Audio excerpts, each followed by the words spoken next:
नमस्कार सभी भक्तगण को। मेरा नाम राजीव कुमार है और आज दिन रविवार है और मैं आज फिर से श्रीमद् भागवत गीता का पाठ आरंभ कर रहा हूँ। आइए हमारे साथ बने रहिए 40 से 60 मिनट और इस श्रीमद् भागवत गीता के ज्ञान का अपने जीवन में लाभ उठाइए। जय श्री कृष्ण। आइए पहले प्रार्थना कर लेते हैं। पहले भगवान श्री कृष्ण का प्रार्थना कर लेते हैं। जय माता सरस्वती।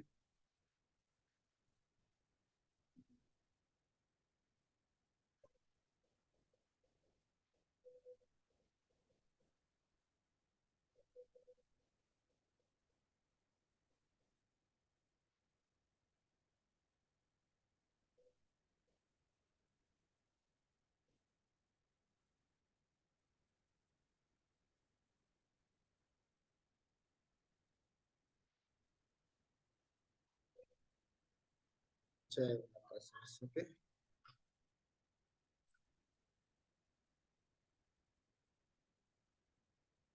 आइए आरंभ करते हैं। सबसे पहले प्रार्थना कर लेते हैं भगवान श्री कृष्ण से। हे प्रभु, आज मैं फिर से श्रीमद् भागवत गीता का पाठ कर रहा हूँ। आज का अध्याय 9वां है। अ, आप हमें आशीर्वाद प्रदान करें कि आज के श्रीमद् भागवत गीता के श्लोक का पाठ अच्छे से करूं, त्रुटि रहित करूं, अच्छे से उस श्लोक का अर्थ समझूं और अच्छे से उसका तात्पर्य समझकर उस ज्ञान का अपने जीवन में लाभ उठाऊं। जय श्री कृष्ण। आइए आरंभ करते हैं। आज के शीर्षक 9वां अध्याय का नाम है परम गूढ़ ज्ञान। आइए इस श्लोक का आइए यहाँ पर भगवान श्री कृष्ण इस श्लोक के माध्यम से अर्जुन से कहते हैं। आइए श्लोक का पाठ करते हैं। इदम तू ते गुरुतम प्रवक्ष्याम्यहं न सूयवे ज्ञानम विज्ञान सहितम यज् यज्ञात्वा मोक्ष्यसे शुभात। आइए इस श्लोक का अर्थ समझते हैं।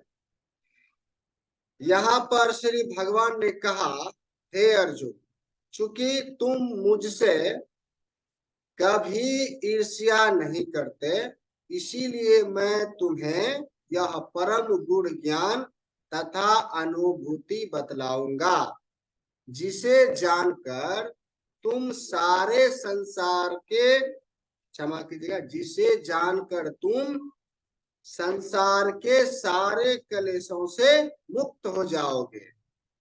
आइए इस श्लोक का तात्पर्य समझते हैं। ज्यों ज्यों भक्त भगवान के विषयों में अधिकाधिक सुनता है, त्यों त्यों वह आत्म प्रकाशित होता जाता है। यह श्रवण विधि श्रीमद् भागवत में इस प्रकार अनुमोदित है। भगवान के संदेश सत्यों से पूरित होते हैं, जिनकी अनुभूति तभी होती है जब भक्त जन भगवान संबंधी कथाओं की परस्पर चर्चा करते हैं। इसे मनोधर्मियों या विद्यालयीन विद्वानों के सानिध्य से नहीं प्राप्त किया जा सकता, क्योंकि यह अद्भुत ज्ञान विज्ञान है। भक्तगण परमेश्वर की सेवा में निरंतर लगे रहते हैं। भगवान उस जीव विशेष की मानसिकता तथा निष्ठा से अवगत रहते हैं, जो कृष्ण भावना भवित होता है, और उसे ही वे भक्तों के सानिध्य में कृष्ण विद्या को समझने की बुद्धि प्रदान करते हैं। कृष्ण की चर्चा अत्यंत शक्तिशाली है, और यदि सौभाग्यवश किसी को ऐसी संगति प्राप्त हो जाए और वह इस ज्ञान को आत्मसात करे, तो वह आत्म साक्षात्कार की दिशा में अवश्य प्रगति करेगा। कृष्ण अर्जुन को अपनी अलौकिक सेवा में उच्च से उच्चतर स्तर तक उत्साहित करने के उद्देश्य से इस 9वें अध्याय में उसे परम गूढ़ बातें बताते हैं, जिन्हें इसके पूर्व उन्होंने अन्य किसी से प्रकट नहीं किया था। भागवत गीता का प्रथम अध्याय शेष ग्रंथ की भूमिका जैसा है। द्वितीय तथा तृतीय अध्याय में जिस आध्यात्मिक ज्ञान का वर्णन हुआ है वह गूढ़ कहा गया है। आइए 7वें तथा 8वें अध्याय में जिन विषयों की विवेचना हुई है वे भक्ति से संबंधित हैं और कृष्ण भावनामृत पर प्रकाश डालने के कारण गुणतर कहे गए हैं, किंतु 9वें अध्याय में तो अनन्य शुद्ध भक्ति का ही वर्णन हुआ है। फलस्वरूप यह परम गुण कहा गया है। जिसे कृष्ण का यह परम गुण ज्ञान प्राप्त है वह दिव्य पुरुष है। अतः इस संसार में रहते हुए भी उसे भौतिक क्लेश नहीं सताते। भक्ति रसामृत सिंधु में कहा गया है, जिसमें भगवान की प्रेम भक्ति करने की उत्कृष्ट इच्छा होती है, वह भले ही इस जगत में वृद्ध अवस्था में रहता हो, क्षमा कीजिएगा, बुद्ध अवस्था में रहता हो, किंतु उसे मुक्त मानना चाहिए। इसी प्रकार भागवत गीता के 10वें अध्याय में हम देखेंगे कि जो भी इस प्रकार लगा रहता है वह मुक्त पुरुष है। इस प्रथम श्लोक का विशिष्ट महत्व है।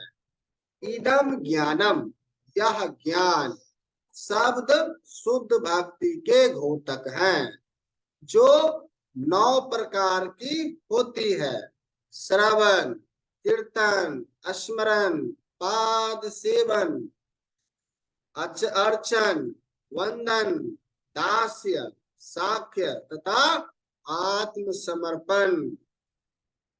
क्षमा कीजिएगा।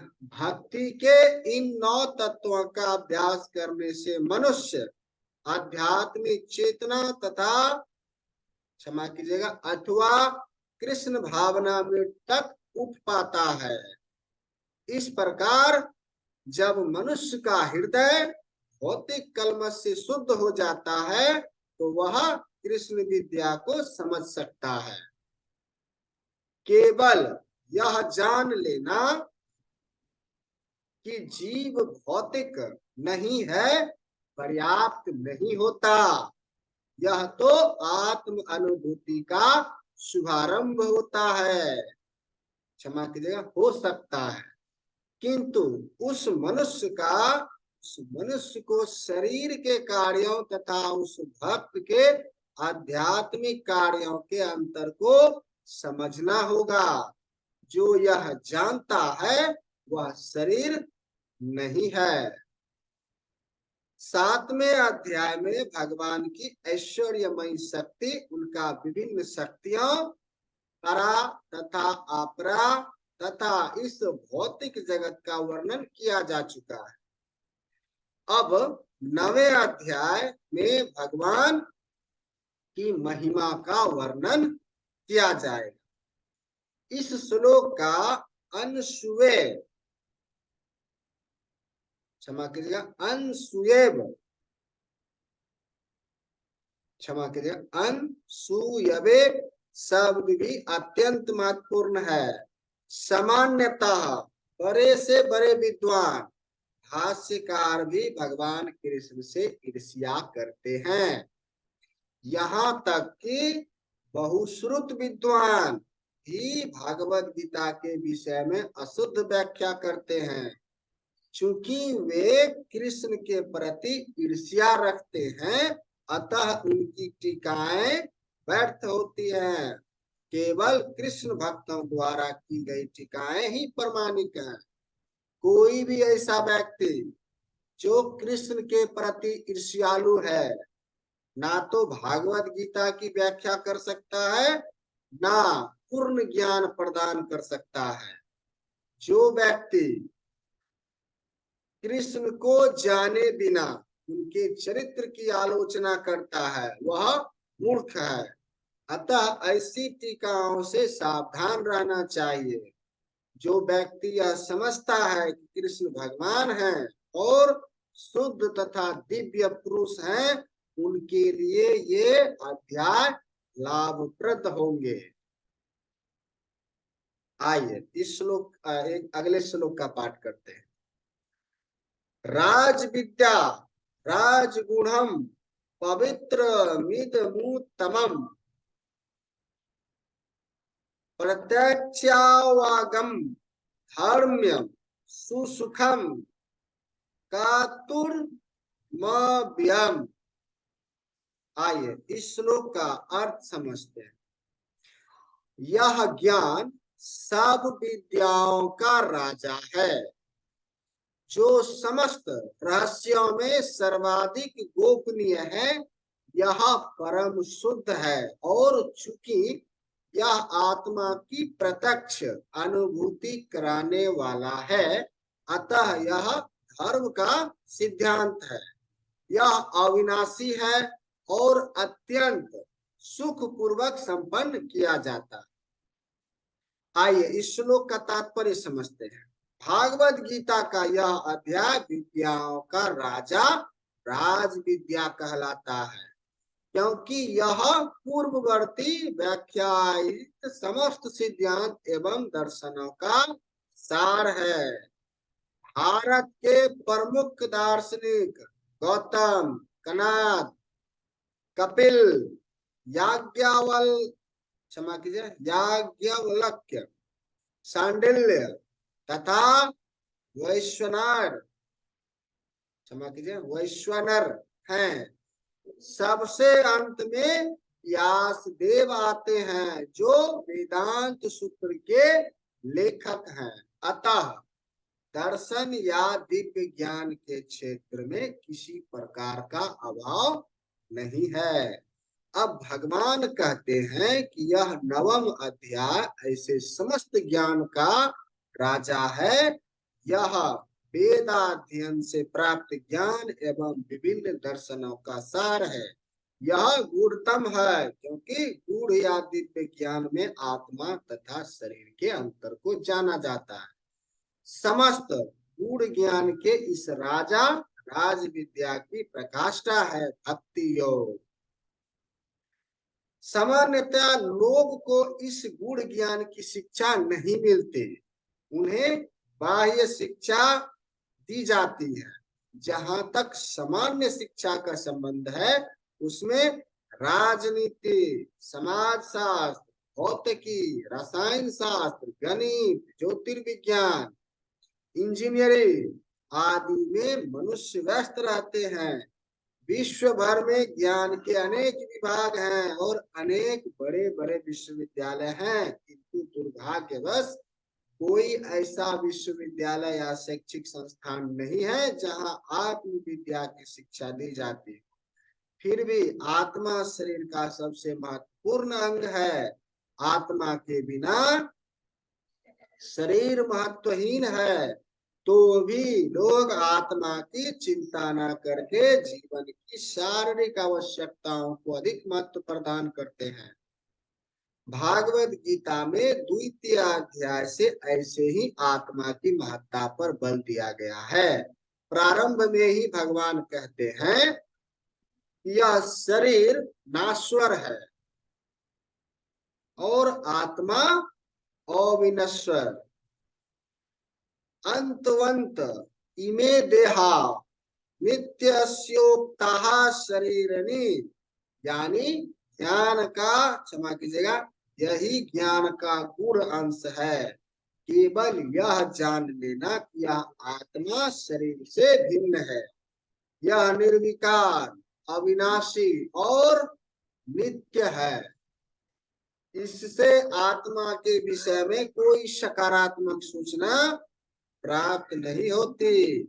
कभी कभी लोगों को यह भ्रम रहता है कि आत्मा शरीर से भिन्न है, और जब शरीर नहीं रहता या मनुष्य को शरीर से मुक्ति मिल जाती है तो आत्मा शून्य में रहता है और निराकार बन जाता है। किंतु यह वास्तविक नहीं है,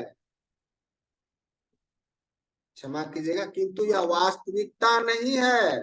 जो आत्मा शरीर के भीतर इतना सक्रिय रहता है वह शरीर से मुक्त होने के बाद इतना सक्रिय कैसे हो सकता है? यह सदैव सक्रिय रहता है। यदि यह शाश्वत है तो यह शाश्वत सक्रिय रहता है। और वैकुंठ लोक में इसके कार्यकलाप आध्यात्म ज्ञान के गुणतम अंश हैं। अतः आत्मा के कार्यों को यहाँ पर समस्त ज्ञान का राजा, समस्त ज्ञान का गुणतम अंश कहा गया है। यह ज्ञान समस्त कार्यों का शुद्धतम रूप है, जैसा कि वैदिक साहित्य में बताया गया है। पद्म पुराण में मनुष्य के पाप कर्मों का विश्लेषण किया गया है और दिखाया गया है कि ये पापों का फल है। जो लोग सकाम कर्मों में लगे हुए हैं वे पाप पूर्ण कर्मों के विभिन्न रूपों एवं अवस्थाओं में फंसे रहते हैं। उदाहरणार्थ, जब बीज बोया जाता है तो वह तुरंत वृक्ष नहीं तैयार हो जाता, इसमें कुछ समय लगता है। पहले एक छोटा सा अंकुर आता है, फिर यह वृक्ष का रूप धारण करता है, तब इसमें फूल आते हैं, फल लगते हैं, और तब बीज बोने वाले व्यक्ति फूल तथा फल का उपभोग कर सकते हैं। इसी प्रकार जब कोई मनुष्य पाप कर्म करता है तो बीज की ही भांति इसके भी फल मिलने में समय लगता है। इसमें भी कई अवस्थाएं होती है। भले ही व्यक्ति में पाप कर्मों का उदय होना बंद हो चुका हो, किंतु किए गए पाप कर्मों का फल तब भी मिलता रहता है। कुछ पाप तब भी बीज रूप में बचे रहते हैं, कुछ फलीभूत हो चुके होते हैं, जिन्हें हम दुख तथा वेदना के रूप में अनुभव करते हैं। जैसा कि 7वें अध्याय के 28वें श्लोक में बताया गया है कि जो व्यक्ति समस्त पाप कर्मों के फलों बंधनों का अंत करके भौतिक जगत के द्वंद्वों से मुक्त हो जाता है वह भगवान कृष्ण की भक्ति में लग जाता है। दूसरे शब्दों में, जो लोग भागवत में लगे हुए हैं वे समस्त कर्म फलों बंधनों से पहले ही मुक्त हुए रहते हैं। इस कथन की पुष्टि पद्म पुराण में इस प्रकार हुई है। अप्राप्त फलम पापम कूटम बीजम फलोन्मुखम कर्मण्ये प्रलियेत विष्णु भक्ति रतात्मानम। आइए इसका अर्थ समझ लेते हैं। जो लोग भागवत में रत है उनके सारे पाप कर्म चाहे फलीभूत हो चुके हों, सामान्य हो या बीज रूप में हो, कर्मशः नष्ट हो जाते हैं। अतः भक्ति की शुद्धिकरण शक्ति अत्यंत प्रबल है और पवित्रम उत्तमम अर्थात विशुद्धतम कहलाती है। उत्तम का तात्पर्य दिव्य है। तमस का अर्थ यह भौतिक जगत या अंधकार है और उत्तम का अर्थ भौतिक कार्यों से परे हुआ। भक्तिमय कार्यों को कभी भी भौतिक नहीं मानना चाहिए। यद्यपि कभी कभी ऐसा प्रतीत होता है कि भक्ति, क्षमा कीजिएगा, भक्त भी सामान्य जनों की भांति रत रहते हैं। जो व्यक्ति भक्ति से अवगत होता है वही जान सकता है कि भक्ति में कार्य भौतिक नहीं होते। वे आध्यात्मिक होते हैं और प्रकृति के गुणों से सर्वथा अदूषित रहते हैं। कहा जाता है कि भक्ति की संपन्नता इतनी पूर्ण होती है कि उसके फलों का प्रत्यक्ष अनुभव किया जा सकता है। हमें अनुभव, क्षमा कीजिएगा, हमने अनुभव किया है कि व्यक्ति कृष्ण के पवित्र नाम हरे कृष्ण कृष्ण कृष्ण हरे हरे, हरे राम राम राम हरे हरे का कीर्तन करता है। उसे जप करते समय कुछ दिव्य आनंद का अनुभव होता है और वह तुरंत ही समस्त भौतिक कलमश से शुद्ध हो जाता है। ऐसा सचमुच दिखाई पड़ता है। यही नहीं, यदि कोई श्रवण करने में ही नहीं अपितु भक्ति कार्यों के संदेश को प्रचारित करने में भी लगा रहता है या कृष्ण भावनामृत के प्रचार कार्यों में सहायता करता है, तो उसे क्रमशः आध्यात्मिक उन्नति का अनुभव होता रहता है। आध्यात्मिक जीवन की यह प्रगति किसी पूर्व शिक्षा या योग्यता पर निर्भर नहीं करती। यह विधि स्वयं इतनी शुद्ध है कि इसमें लगे रहने से मनुष्य शुद्ध बन जाता है।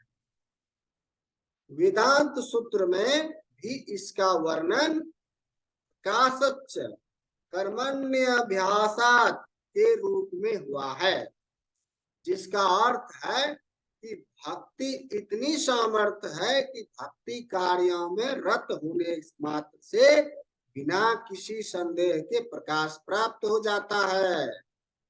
इसका उदाहरण नारद जी के पूर्व जन्म में देखा जा सकता है, जो पहले दासी के पुत्र थे।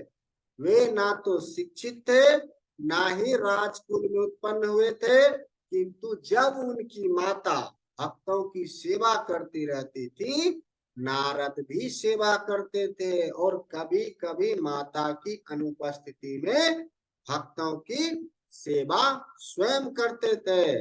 नारद स्वयं कहते हैं, उच्छिष्ट लेपा नुमोदितो द्विज सुकृतसम उच्चे तदपास्तिक लिबसः एवं प्रवृत्तस्य विशुद्ध चेतस्य सत्तदर, क्षमा कीजिए, अस्त द्वर्म एवात्म रुचिः प्रजायते। आइए इसका अर्थ समझते हैं। श्रीमद् भागवत के इस श्लोक में नारद जी अपने शिष्य व्यास देव से अपने पूर्व जन्म का वर्णन करते हैं। वे कहते हैं कि पूर्व जन्म में बाल्यकाल में वे चतुर्मास में शुद्ध भक्तों भागवतों की सेवा किया करते थे, जिससे उनकी, क्षमा कीजिएगा, जिससे उन्हें उनकी संगति प्राप्त हुई। कभी कभी वे ऋषि अपनी थालियों में उचिष्ट भोजन छोड़ देते थे और यह बालक थालियां धोते समय उचिष्ट भोजन को चखना चाहता था। अतः उसने उन ऋषियों से अनुमति मांगी और जब उन्हें अनुमति दे दी तो बालक नारद उस उचिष्ट भोजन को खाता था। फलस्वरूप वह अपने समस्त पाप कर्मों से मुक्त हो गया। ज्यों ज्यों वह उचिष्ट खाता रहा, त्यों त्यों वह ऋषियों के समान शुद्ध हृदय बनता गया। चूंकि वे महाभागवत भगवान की भक्ति का आस्वाद श्रवण तथा कीर्तन द्वारा करते थे, अतः नारद ने भी क्रमशः वैसी रुचि विकसित कर ले। नारद आगे कहते हैं, तात्रान्वहं कृष्ण कथा प्रज्ञात्म अनुग्रहण श्रवणम मनोहरा तः श्रद्धाया मेनु पदम विष क्षमा विशृणवत प्रिय श्रावस्यडगम ममा भवद रुच्य। आइए इसका अर्थ समझते हैं।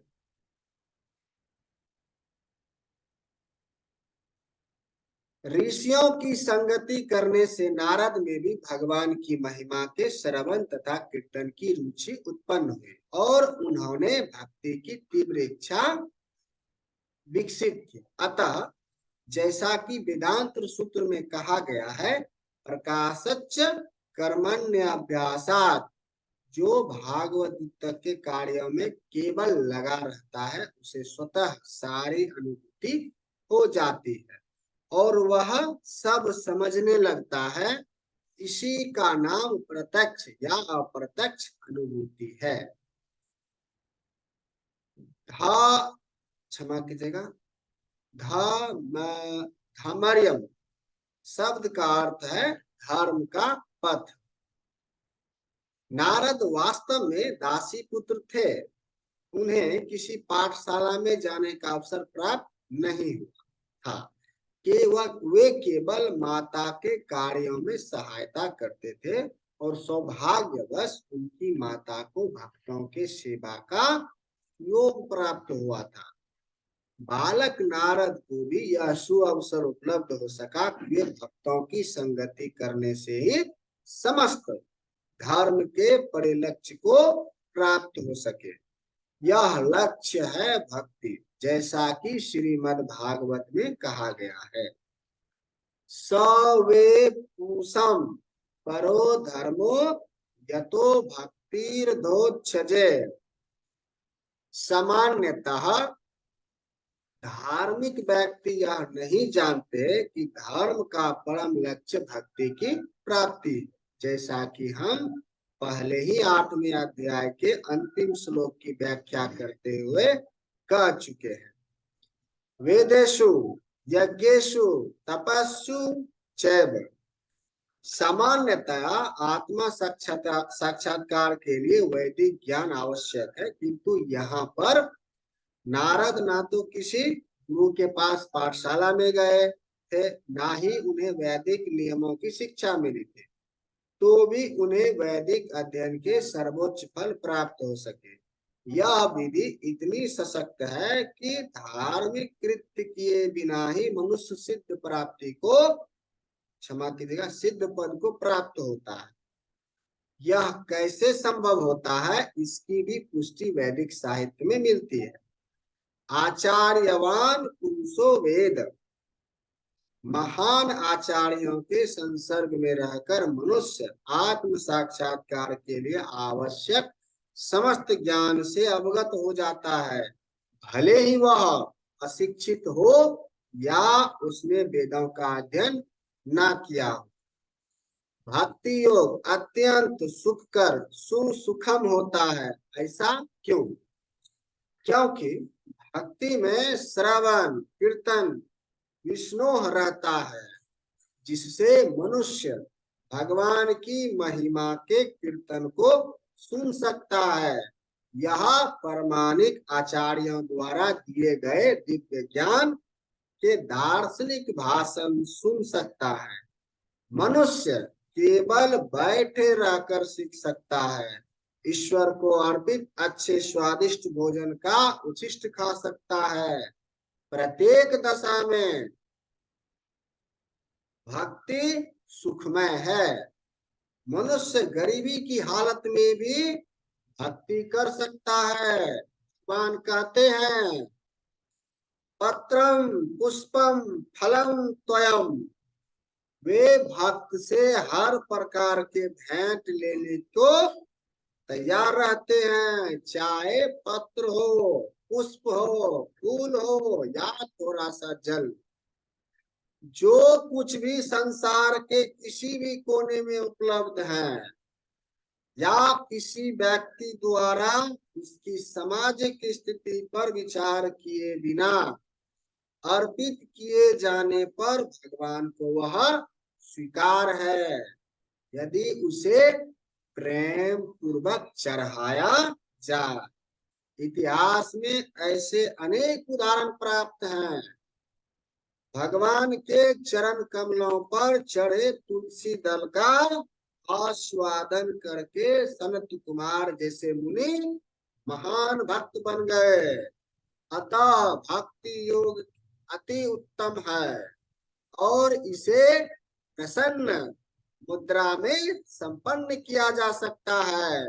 भगवान को तो वह प्रेम प्रिय है जिससे उन्हें वस्तुएं अर्पित की जाती है।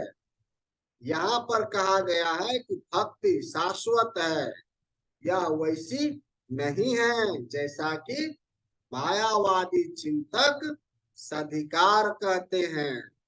यद्यपि वे कभी कभी भक्ति करते हैं, किंतु उनकी यह भावना रहती है कि जब तक मुक्ति न मिल जाए तब तक उन्हें भक्ति करते रहना चाहिए, किंतु अंत में जब वे मुक्त हो जाएंगे तो ईश्वर से उनका तादात्म्य हो जाएगा।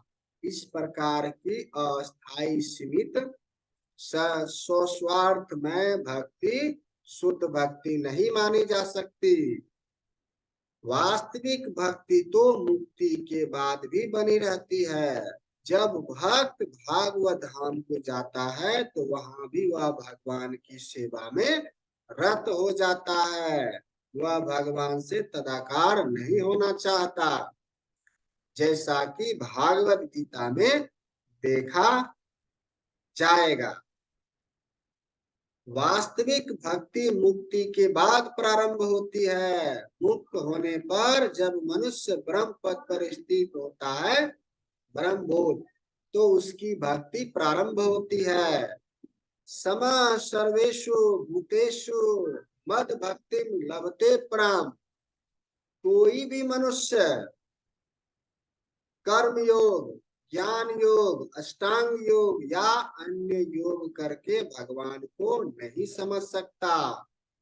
इन योग विधियों से भक्ति योग की दिशा में किंचित प्रगति हो सकती है, किंतु भक्ति अवस्था को प्राप्त हुए बिना कोई भगवान को समझ नहीं पाता।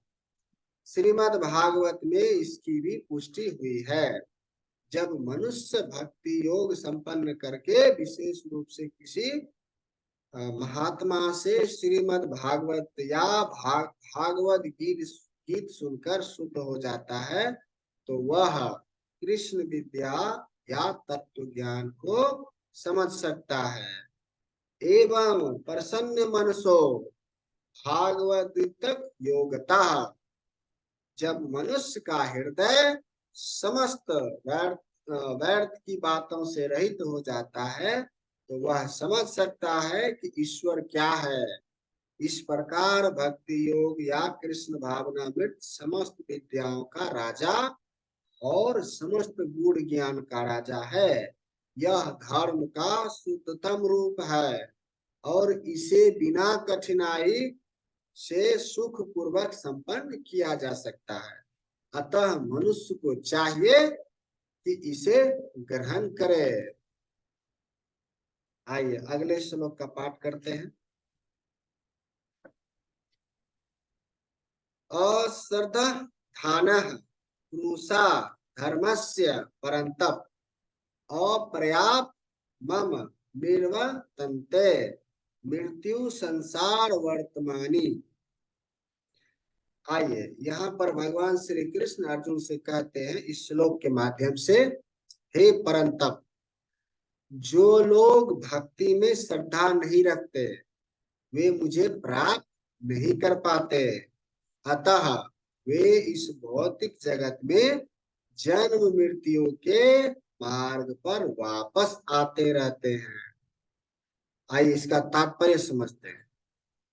श्रद्धा विहीन के लिए भक्ति योग पाना कठिन है, यही इस श्लोक का तात्पर्य है। श्रद्धा तो भक्तों की संगति से उत्पन्न की जाती है। महापुरुषों से वैदिक प्रमाणों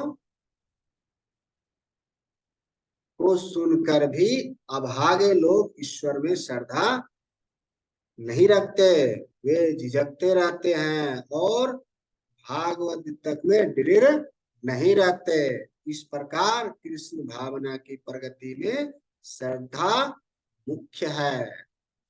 चैतन्य चरितामृत में कहा गया है, श्रद्धा तो यह पूर्ण विश्वास है कि परमेश्वर श्री कृष्ण की ही सेवा द्वारा सारी सिद्धि प्राप्त की जा सकती है। यही वास्तविक श्रद्धा है।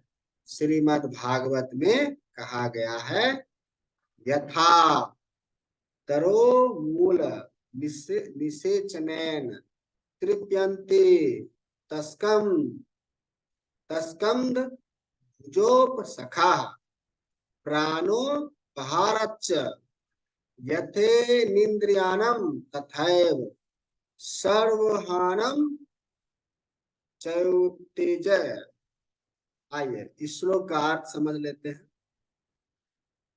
कहते हैं, वृक्ष की जड़ को सींचने से उसकी डालें, टहनियां तथा पत्तियां तुष्ट होती हैं और आमाशय को भोजन प्रदान करने से शरीर की सारी इंद्रियां तृप्त होती हैं।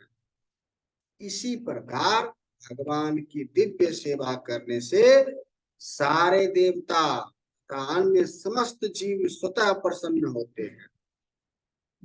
अतः गीता पढ़ने के बाद मनुष्य को चाहिए कि वह गीता के इस निष्कर्ष को प्राप्त हो, मनुष्य को अन्य सारे कार्य छोड़कर भगवान कृष्ण की सेवा करनी चाहिए। यदि वह इस जीवन दर्शन से विश्वस्त हो जाता है तो यही श्रद्धा है। इस श्रद्धा का विकास कृष्ण भावना में की विधि है। कृष्ण भावना भवित व्यक्तियों की 3 कोटियां हैं। तीसरी कोटि में वे लोग आते हैं जो श्रद्धा विहीन हैं। यदि ऐसे लोग ऊपर ऊपर भक्ति में लगे रहें तो भी उन्हें सिद्ध अवस्था प्राप्त नहीं हो पाती। संभावना यही है कि वे लोग कुछ काल के बाद नीचे गिर जाएं। वे भले ही भक्ति में लगे रहें, किंतु पूर्ण विश्वास तथा श्रद्धा के अभाव में कृष्ण भावना में उनका लगा रह पाना कठिन है। अपने प्रचार कार्यों के दौरान हमें इस प्रत्यक्ष अनुभव है कि कुछ लोग आते हैं और किन्हीं गुप्त उद्देश्यों से कृष्ण भावनामृत को ग्रहण करते हैं, किंतु जैसे ही उनकी आर्थिक दशा कुछ सुधर जाती है तो वे इस विधि को त्याग कर पुनः पुराने ढर्रे पर लग जाते हैं। कृष्ण भावनामृत में केवल श्रद्धा के द्वारा ही प्रगति की जा सकती है। जहां तक शुद्ध की बात है, क्षमा कीजिएगा, जहां तक श्रद्धा की बात है, जो व्यक्ति भक्ति सहित में, क्षमा कीजिएगा, साहित्य में निपुण है और जिसने दृढ़ श्रद्धा की अवस्था प्राप्त कर ली है, वह कृष्ण भावनामृत का प्रथम कोटि का व्यक्ति कहलाता है। दूसरी कोटि में वे व्यक्ति आते हैं जिन्हें भक्ति शास्त्रों का ज्ञान नहीं है, किंतु स्वतः ही उन दृढ़ श्रद्धा किंतु स्वतः ही उनकी दृढ़ श्रद्धा है कि कृष्ण भक्ति सर्वश्रेष्ठ मार्ग है, अतः वे इसे ग्रहण करते हैं। इस प्रकार वे तृतीय कोटि के उन लोगों से श्रेष्ठतर है जिन्हें ना तो शास्त्रों का पूर्ण ज्ञान है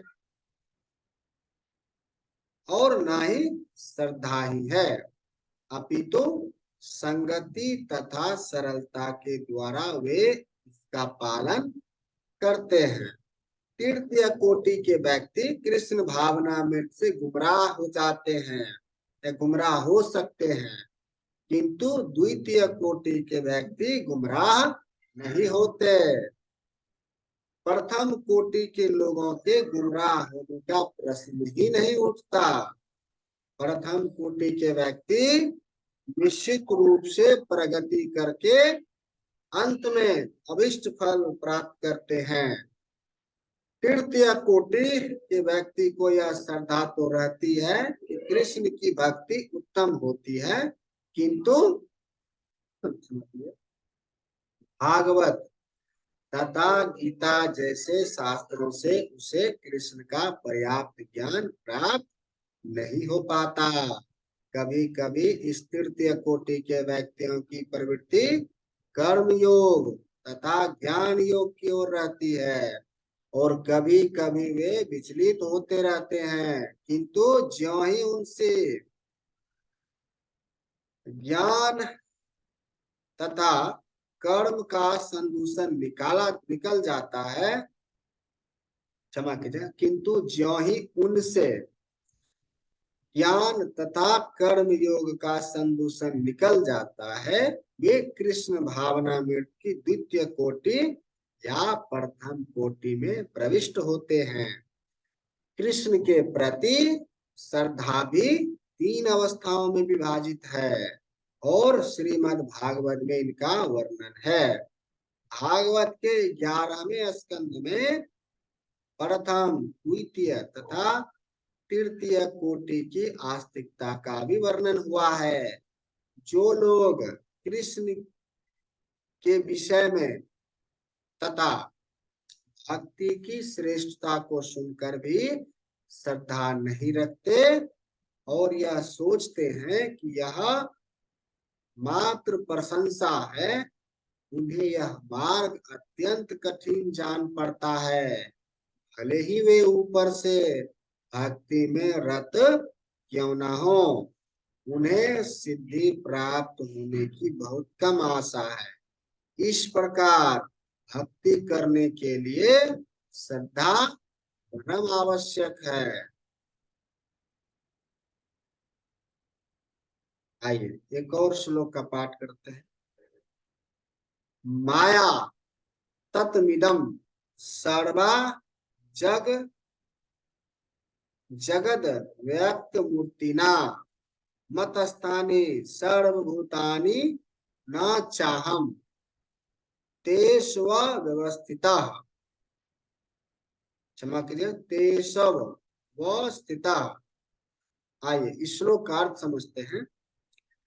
यह संपूर्ण जगत, यहाँ पर भगवान श्री कृष्ण अर्जुन से कहते हैं, यह संपूर्ण जगत मेरे अव्यक्त रूप द्वारा व्यक्त है।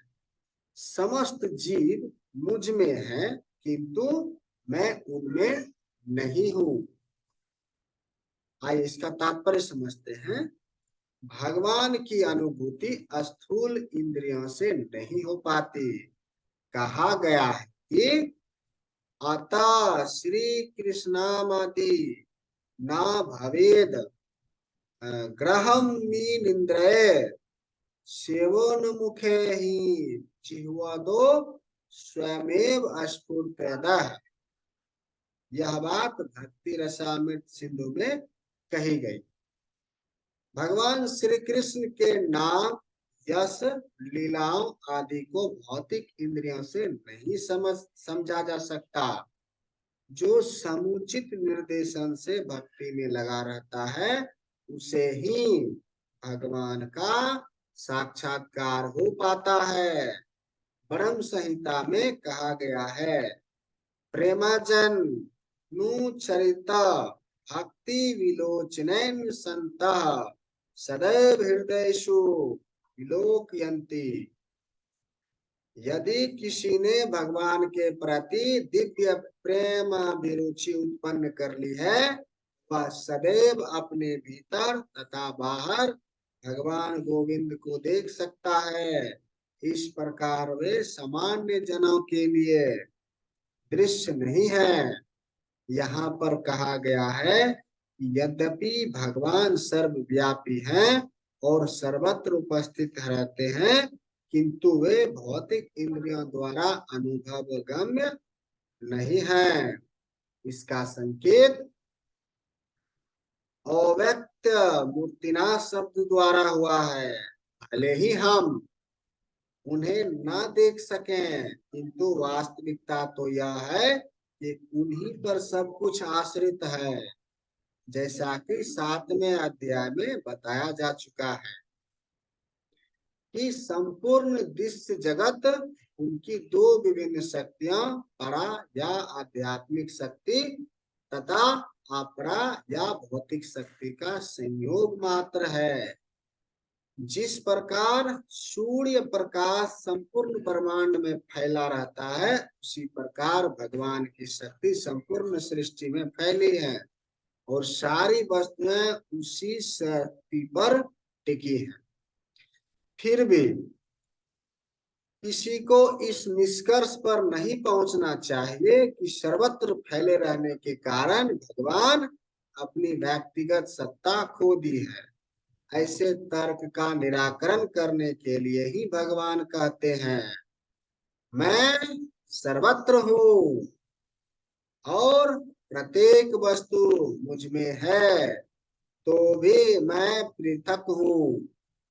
उदाहरणार्थ, राजा किसी सरकार का अध्यक्ष होता है और सरकार उसकी शक्ति का प्रकाट्य होती है। विभिन्न सरकारी विभाग राजा की शक्ति के अतिरिक्त और कुछ नहीं होते और प्रत्येक विभाग राजा की क्षमता पर निर्भर रहता है। तो भी राजा से यह आशा नहीं की जाती कि वह प्रत्येक विभाग में स्वयं उपस्थित हो। यह एक मोटा सा उदाहरण दिया गया। इसी प्रकार हम जितने स्वरूप देखते हैं और जितनी भी वस्तुएं इस लोक में तथा परलोक में विद्यमान है, विद्यमान है, वे सब भगवान की शक्ति पर आश्रित हैं। सृष्टि की उत्पत्ति भगवान की विभिन्न शक्तियों के विस्तार से होती है और जैसा कि भागवत गीता में कहा गया है, विष्टभ्या ही मदिम कृतस्नम, वे अपने साकार रूप के कारण अपनी विभिन्न शक्तियों के विस्तार से सर्वत्र विद्यमान है। आइए एक और श्लोक का पाठ कर लेते हैं। न च मथस्थानि भूतानि पश्चिमे योगमेश्वरम भूतवृतम च भूतस्थो ममात्मा भूत भावना। यहाँ पर भगवान श्री कृष्ण अर्जुन से कहते हैं, तथापि मेरे द्वारा उत्पन्न सारी वस्तुएं मुझमें स्थित नहीं रहती। जरा मेरे योग ऐश्वर्य को देखो। यद्यपि मैं समस्त जीवों का पालक करता हूँ और सर्वत्र व्यक्त हूँ, लेकिन मैं इस विराट अभिव्यक्ति का अंश नहीं हूँ, क्योंकि मैं सृष्टि का कारण स्वरूप हूँ। भगवान का कथन है कि सब कुछ उन्हीं पर आश्रित। मतस्थानी सर्वभूतानि, इसका अन्य अर्थ नहीं लगाना चाहिए। भगवान इस भौतिक जगत के पालन तथा निर्वाह के लिए प्रत्यक्ष रूप से उत्तरदायी नहीं है। कभी कभी हम एटलस, एक रोमन देवता को अपने कंधों पर गोला उठाए देखते हैं। वह अत्यंत थका लगता है और इस विशाल पृथ्वी लोक को धारण किए रहता है। हमें किसी ऐसे चित्र को मन में नहीं लाना चाहिए जिससे कृष्ण इस सृजित ब्रह्मांड को धारण किए हुए हों। उनका कहना है कि यद्यपि सारी वस्तुएं उन पर टिकी हैं, किंतु वे पृथक रहते हैं। सारे लोग अंतरिक्ष में तैर रहे हैं और यह अंतरिक्ष परमेश्वर की शक्ति है, किंतु वे अंतरिक्ष से भिन्न हैं, वे पृथक स्थित हैं। अतः भगवान कहते हैं, यद्यपि ये सब रचित पदार्थ मेरी अचिंत्य शक्ति पर टिके हैं, किंतु भगवान के रूप में मैं उनसे पृथक रहता हूँ। यह भगवान का अचिंत्य ऐश्वर्य है।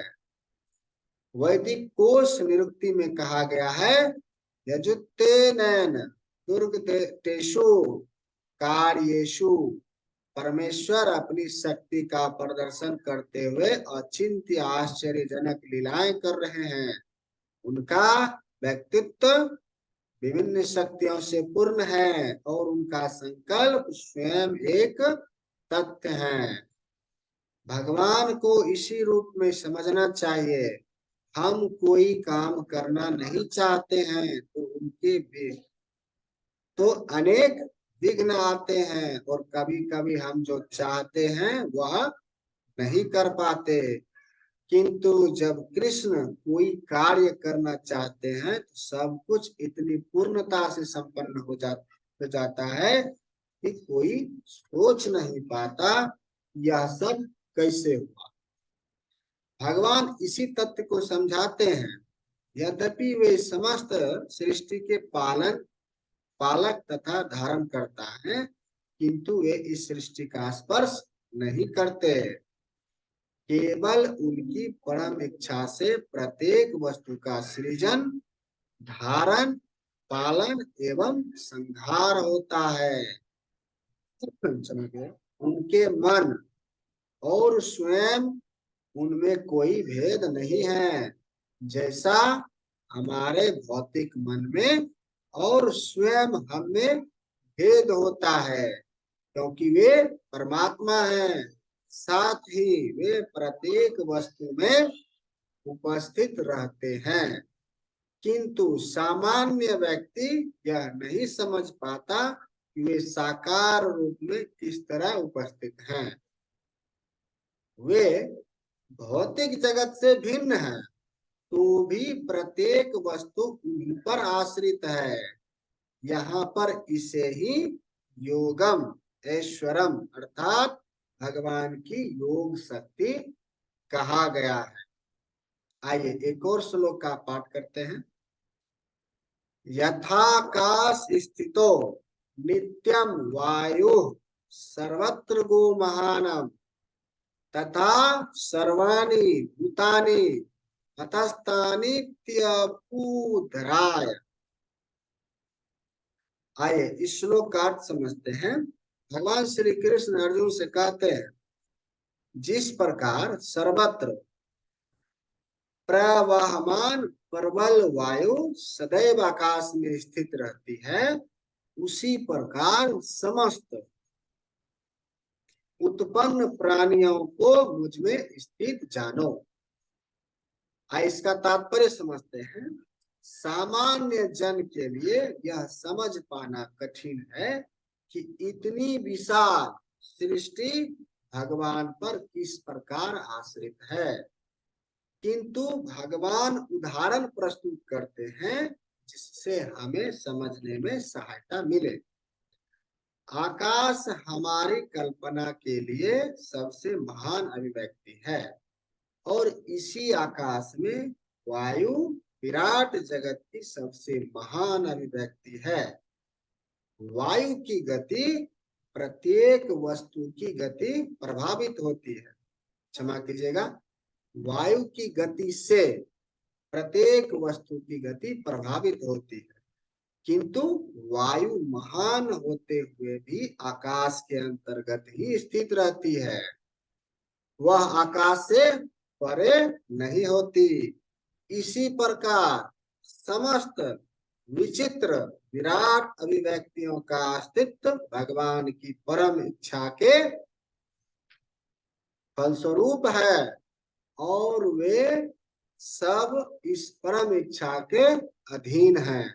जैसा कि हम लोग प्रायः कहते हैं, उनकी इच्छा के बिना एक पत्ता भी नहीं हिलता। इस प्रकार प्रत्येक वस्तु उनकी इच्छा के अधीन गतिशील है। उनकी ही इच्छा से सारी वस्तुएं उत्पन्न होती हैं, उनका पालन होता है और उनका संहार होता है। इतने पर भी वे प्रत्येक वस्तु से उसी तरह पृथक रहते हैं जिस प्रकार वायु के कार्यों से आकाश रहता है। उपनिषदों में, क्षमा कीजिए, उपनिषदों में कहा गया है यद यद भीषा वाता पर्वते, वायु भगवान के भय से प्रवाहित होती है। तैत्तिरीय उपनिषद वीर्य धारणयक उपनिषद में कहा गया है एतस्य वा अक्षरस्य प्रशासने गर्गी सूर्य चंद्रमसो विधृतो तिष्ठतः, एतस्य वा अक्षरस्य प्रशासने गर्गी धावा पृथव्यो विधृतो तिष्ठतः। भगवान की अध्यक्षता में परम देश से चंद्रमा, सूर्य तथा अन्य विशाल लोग घूम रहे हैं। ब्रह्म संहिता में भी कहा गया है इस श्लोक के माध्यम से यच्छुरेश सविता सकल ग्रहणम राजा समस्त सूर मूर्ति शेष तेजा यस्य ज्ञाया हरमति संभृत काल चक्रो गोविंदमादि पुरुषम तहम भजमी। इस श्लोक का अर्थ समझ के आज का पाठ को संपन्न करेंगे। यह सूर्य की गति का वर्णन है। कहा गया है कि सूर्य भगवान का एक नेत्र है और इसमें ताप तथा प्रकाश फैलाने की अपार शक्ति है, तो भी यह गोविंद की परम इच्छा और आदेश के अनुसार अपनी कक्षा में घूमता रहता है। अतः हमें वैदिक साहित्य से इसके प्रमाण प्राप्त हैं कि यह विचित्र तथा विशाल लगने वाली भौतिक सृष्टि पूरी तरह भगवान के बस में है।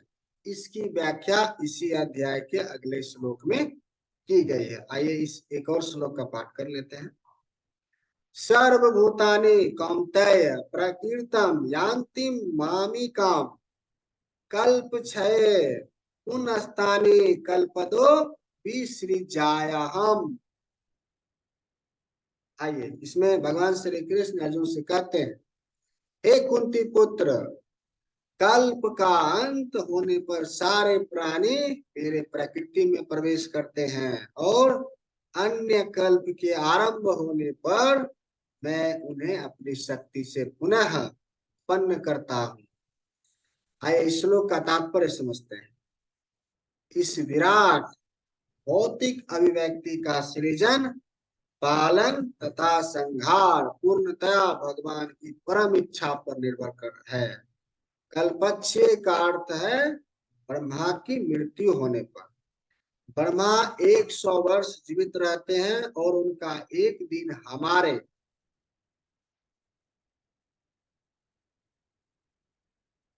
4 अरब 30 करोड़ वर्षों के तुल्य है। रात्रि भी इतने ही वर्षों की होती है।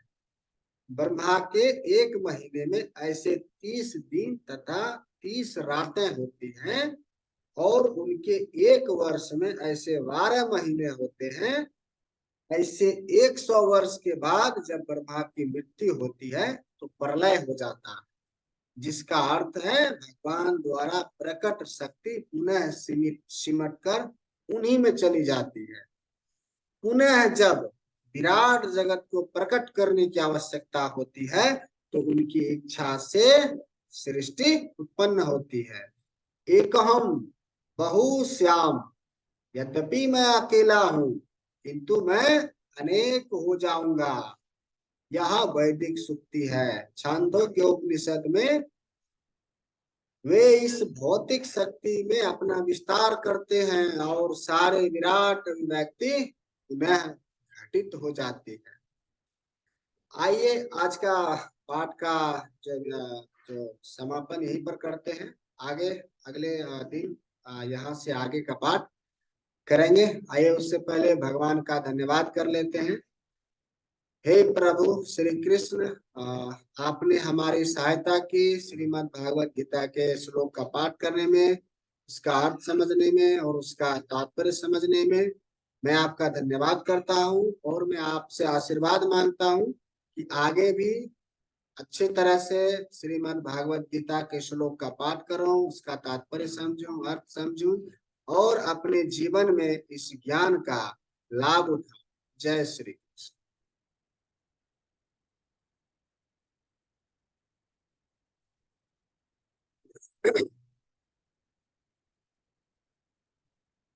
जय माता सरस्वती।